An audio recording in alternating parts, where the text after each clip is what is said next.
कौन बचाएगा पाकिस्तान? इमरान खान, इमरान खान।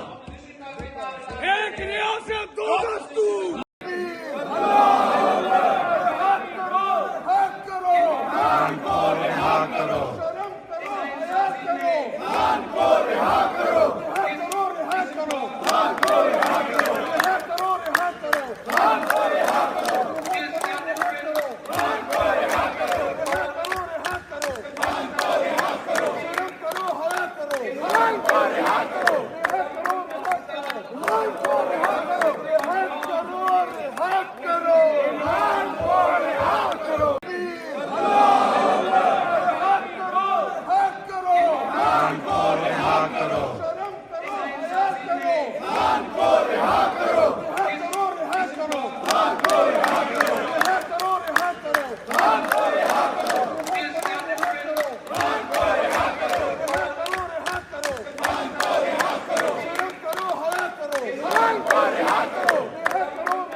बेशुमार ना वो बागी ना गद्दार, कैदी नंबर 804, ना वो बागा ना बीमार, कैदी नंबर 804, ना वो बागी ना गद्दार। कैदी नंबर